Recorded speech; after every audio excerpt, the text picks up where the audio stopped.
नमस्कार दोस्तों, मैं हूं doctor B.M. Baghel, principal polytechnic college Narsinghpur. आज हम बात कर रहे हैं structure of money, Indian money market. दोस्तों, जैसे कि आपको पता है कि मुद्रा बाजार को ढांचागत रूप से दो भागों में बांटा जा सकता है। एक ऑर्गेनाइज सेक्टर, संगठित क्षेत्र, और एक अनऑर्गेनाइज्ड सेक्टर, असंगठित क्षेत्र। ऑर्गेनाइज सेक्टर वो सेक्टर कहलाता है जिसका विधिवत रूप से ढांचा तैयार किया गया हो। इसके अंतर्गत ढांचा सरकार द्वारा तैयार किया जाता है। रिजर्व बैंक ऑफ इंडिया, वाणिज्यिक बैंक, ग्रामीण बैंक, यहाँ तक कि विदेशी बैंक भी इसमें शामिल की जाती हैं। इन सभी संस्थाओं की निगरानी, संगठन, देखरेख, नियंत्रण आदि का काम रिजर्व बैंक ऑफ इंडिया का होता है। इसके अलावा कुछ निगमी संस्थान हैं, जैसे जीवन बीमा निगम है, यूनिट ट्रस्ट ऑफ इंडिया है। इनकी भी भागीदारी मुद्रा बाजार में होती है, परंतु सीधी भागीदारी नहीं होती, बैंकों के माध्यम से होती है। इन पर भी रिजर्व बैंक ऑफ इंडिया नज़र रखता है। भारत की कंपनियां और कॉरपोरेट्स भी बैंकों के माध्यम से भागीदारी निभा सकते हैं। असंगठित क्षेत्र वह क्षेत्र कहलाता है जिसकी गणना करना या जिसके बारे में जानकारी जुटाना कठिन होता है। इसमें स्वदेशी बैंक और स्थानीय उधारदाता, हुंडी आदि आते हैं।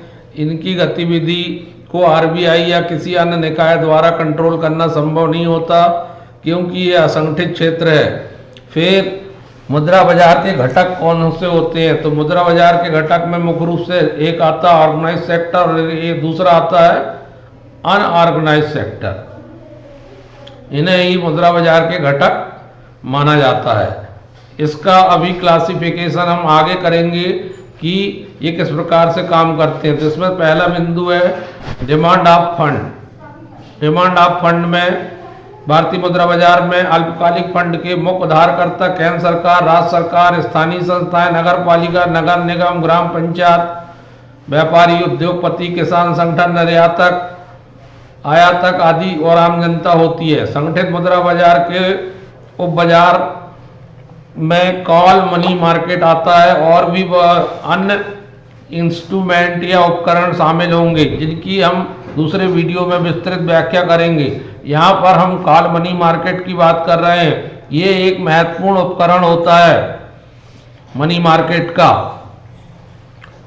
इसमें बैंकें जो है अन्य बैंकों को उधार देती हैं।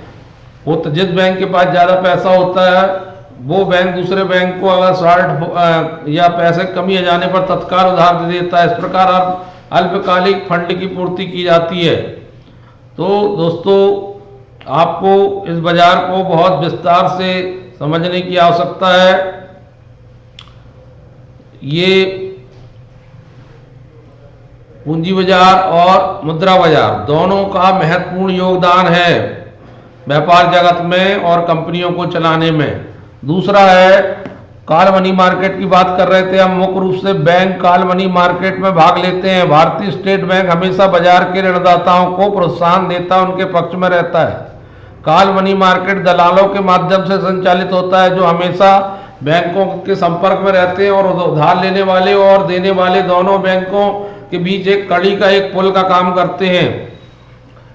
मनी मार्केट अत्यधिक संवेदनशील और प्रतिस्पर्धी होता है। जैसे ही इसमें संगठित मुद्रा बाजार की तरलता की स्थिति का सबसे अच्छा ये संकेतक होता है।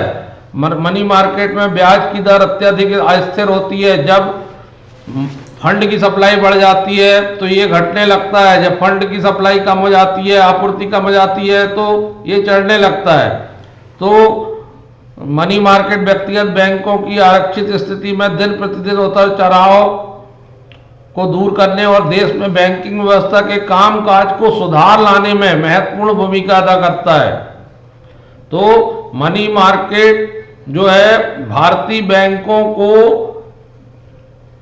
की क्रियाओं को संचालित करने में भी इसका बहुत महत्वपूर्ण योगदान है। ये आपको समझने की आवश्यकता है। और बैंकों का एक यह भी बहुत बड़ा कारोबार है मनी मार्केट में। थैंक्स दोस्तों।